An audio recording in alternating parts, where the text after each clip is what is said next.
Bismillahirrahmanirrahim. Bismillahirrahmanirrahim. Assalamualaikum warahmatullahi wabarakatuh.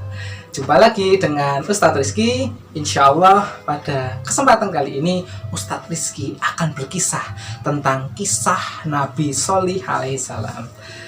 Tahukah anak-anakku bahwa kisah Nabi Sholih mempunyai unta yang sangat besar.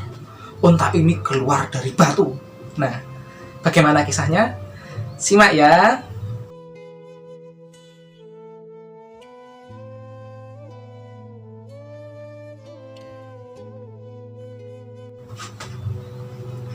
Nah, kesempatan kali ini Ustadz Rizky akan berkisah tentang kisah Nabi Sholih alaihissalam. Nabi Sholih adalah keturunan dari Nabi Nuh. Nama lengkap Nabi Sholih adalah Nabi Sholih bin Ubaid bin Asif bin Nasah bin Ubaid bin Hadir bin Samud bin Amir bin Iram bin Sam bin Nuh. Nah, itu nama dari Nabi Sholih. Nabi Sholih alaihissalam Allah utus ke sebuah tempat yang bernama Al-Hijr. Nah, tempatnya kira-kira di sini. Nah, yang Ustaz tandai ini. Nah, disitulah tempat Nabi Sholih alaihissalam diutus oleh Allah. Dan Nabi Sholih alaihissalam diutus ke sebuah tempat yang dimana kaumnya itu bernama kaum Samud. Kalau Nabi yang sebelumnya, Nabi Hud adalah kaum Ad. Kali ini Nabi Sholih diutus di sebuah wilayah yang bernama kaum Samud. Nabi Sholih alaihissalam disebutkan di Al-Quran sebanyak 9 kali loh. Jadi anak-anak bisa melihat di sana ya. Dan akhirnya nanti Nabi Sholih alaihissalam wafat di sebuah kota yang bernama kota Mekah Al-Mukarramah. Oh iya, Ustadz lupa menyampaikan, Nabi Sholih alaihissalam Allah utus kira-kira kapan ya? Waktunya itu 2150 Masehi sampai 2080 Masehi. Wah, apaan salah? Sebelum Masehi. Jadi kalau mau kita urut dari tahun 2020 mundur sampai 2000 berapa? 10. Mundur lagi sampai 1945. Mundur lagi sampai tahun 0 Masehi. Ini lahirnya Nabi Isa alaihissalam. Mundur lagi sebanyak 2000 tahun. Nah, disitulah Nabi Sholih alaihissalam Allah utus. Nah, Nabi Sholih alaihissalam ketika Allah utus kepada kaum Samud, kaum Samud ini mempunyai keunikan karena mereka juga orang yang kuat dan suka membuat rumah yang dipahat dari batu. Nah, rumahnya seperti ini. Ini kan gunung besar kan sebenarnya, lalu dipahat jadi sebuah rumah. Dan ini pintunya kecil. Mereka suka membuat seperti itu ya. Nah, tapi mereka mempunyai dosa yang sangat besar, yaitu menyekutukan Allah Subhanahu wa Ta'ala dan menyembah berhala. Jadi mereka itu menyembah berhala yang mereka buat sendiri. Nabi Sholih alaihissalam mengingatkan mereka, wahai kaum Samud, sembahlah Allah saja. Tapi mereka justru mengatakan, wah, kamu Nabi Sholih, kamu itu kan terkena sihir, kamu itu tukang sihir. Mereka menuduh seperti itu. Nah, tuduhan ini diabadikan dalam Al-Quran. Quran surat Asy-Syu'ara ayat 153. Mereka mengatakan, innama anta minal musaharin. Semoga Ustaz gak salah. Nah, kurang lebih artinya, sungguh engkau itu termasuk orang-orang yang kena sihir. Ada ulama yang menyebutkan maksudnya itu Nabi Sholih itu tukang sihir. Jadi justru Nabi Sholih malah dituduh sebagai tukang sihir oleh kaum Samud. Tapi Nabi Sholih tidak menyerah. Nabi Sholih tetap berdakwah dan bertanya kepada mereka, apa kira-kira yang supaya mereka itu mau beriman. Kaum Samud justru malah meminta kepada Nabi Sholih, kalau Tuhanmu bisa mengeluarkan unta dari batu yang besar itu, maka kami akan beriman. Nabi Sholih bertanya, benar nanti kamu mau beriman, benar nanti kalian mau beriman kalau dari batu itu muncul unta yang sangat besar. Mereka menjawab, nah, iya. Akhirnya Nabi Sholih alaihissalam berdoa pada Allah, berdoa memohon supaya mengabulkan permintaan mereka itu. Dan Allah Subhanahu wa Ta'ala mengabulkan. Jadi dari batu yang besar itu tiba-tiba muncul unta yang sangat besar. Dan unta ini unta betina yang sangat besar. Kaum Tsamud sangat kaget. Ternyata bisa ya. Wah, keren sekali. Tapi anehnya mereka tidak mau beriman kepada Nabi Soleh.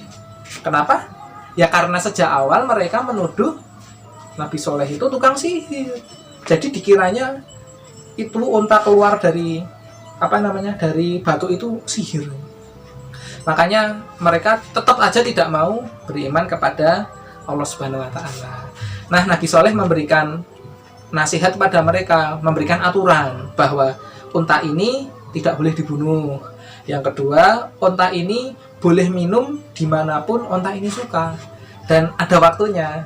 Misalnya ya, kalau hari ini unta Nabi Soleh minum, maka besok jatahnya kaum Tsamud yang minum. Besoknya lagi jatahnya Nabi Soleh memberikan untanya minum, maka hari selanjutnya jatahnya kaum Tsamud. Digilir, diselang-seling seperti itu.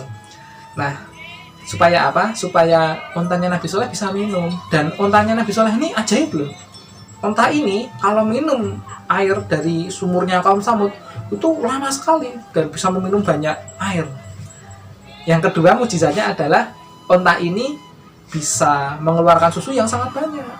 Bahkan ketika untanya Nabi Soleh ini diperah susunya, ini susunya bisa cukup untuk seluruh kaum Tsamud. Nah, menyenangkan toh? Iya, menyenangkan. Tapi kaum Tsamud justru malah tidak suka. Masih saja ada dari mereka yang tidak percaya bahwa unta itu benar atau tidak. Itu unta beneran unta atau itu unta sihir? Bagaimana kalau itu untanya dibunuh saja? Coba bagaimana anak-anak pikirkan coba. Mereka itu tidak mikir dan tidak beriman. Jadi ketika melihat unta itu, ya mereka menyangkanya unta sihir. Makanya mereka berpikir, coba kalau dibunuh nanti kalau mati berarti unta beneran, ya. Kalau dibunuh tidak mati berarti unta sihir. Mereka berpikirnya seperti itu. Itu salah besar itu pikiran yang sesat dan menyesatkan. Karena Nabi Soleh alaihissalam sudah berpesan pada mereka bahwa itu unta yang Allah ciptakan, jangan dibunuh, nanti kena azab. Tapi mereka tetap nekat. Bahkan kaum Tsamud membuat sayembara, membuat lomba. Siapa yang bisa membunuh untanya Nabi Soleh akan mendapatkan hadiah yang sangat hebat, hadiahnya sangat mewah. Wah, sampai seperti itu.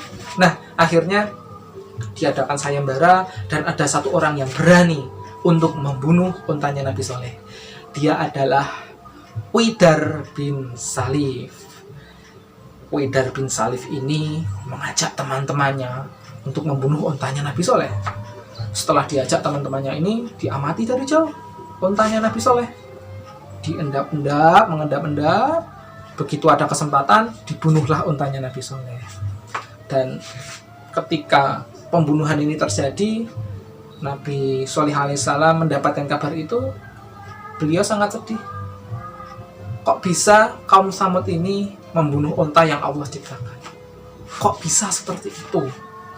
Maka Nabi Soleh alaihissalam menyampaikan perintah Allah bahwa mereka akan diazab oleh Allah Subhanahu wa taala karena telah membunuh unta yang Allah ciptakan. Dan kaum Tsamud diberikan waktu 3 hari untuk bertobat. Kaum Tsamud tidak percaya. Makanya di hari pertama mereka wajahnya langsung berubah jadi warna kuning. Hari pertama ini Allah memberikan waktu 3 hari. Di hari pertama wajah kaum Tsamud berubah jadi warna kuning. Di hari yang kedua wajah kaum Tsamud berubah jadi merah. Di hari yang ketiga wajah kaum Tsamud berubah jadi hitam. Wah, mereka sudah mulai takut. Hari keempat mereka menunggu azab itu. Ditunggu-tunggu kok nggak datang-datang. Ternyata azabnya datang dari 2 arah. Yang pertama dari langit, yang kedua dari bumi. Yang dari langit keluar suara yang sangat besar. Yang dari bumi keluar gempa yang sangat hebat. Akhirnya seluruh kaum Tsamud Allah hancurkan Allah binasakan. Sehingga kaum Samud yang tidak beriman kepada Nabi Soleh, akhirnya mereka semua mati dalam kondisi kufur. Nah, hanya orang-orang yang beriman yang Allah selamatkan. Yaitu siapa mereka? Kaumnya Nabi Soleh yang percaya dan mengikuti ajaran Nabi Soleh alaihissalam. Orang-orang yang diazab oleh Allah, mereka tidak selamat dan mereka mati dalam keadaan kufur, dalam keadaan kafir, tidak menyembah Allah Subhanahu wa taala. Nah, mari kita ambil hikmahnya dari kisah ini anak-anakku. Kepada anak-anakku yang solih dan solihah, hikmah dari kisah ini adalah jangan sampai kita menjadi orang yang mengundang azabnya Allah. Kita harus senantiasa untuk sholat, ya, membaca Quran, berbuat yang baik, taat kepada Allah, taat kepada kedua orang tua kita. Jangan sampai seperti mereka, sudah diberitahu masih ngeyel, ya. Nah, marilah kita tiru Nabi Soleh alaihissalam, di mana beliau bisa tetap, ya, berbuat baik, selalu menyembah kepada Allah Subhanahu wa taala dan tidak pernah syirik. Jangan pernah melakukan perbuatan yang syirik, karena kita nanti akan menjadi orang yang musyrik. Masya Allah, baik. Nah, itu saja kisah yang bisa Ustadz Rizky berikan buat Ananda, anak-anakku, santriwan-santriwati, dan seluruh pemirsa yang melihat video ini. Sampai jumpa lagi di kisah selanjutnya. Ustadz akhiri, billahi taufiq wal hidayah.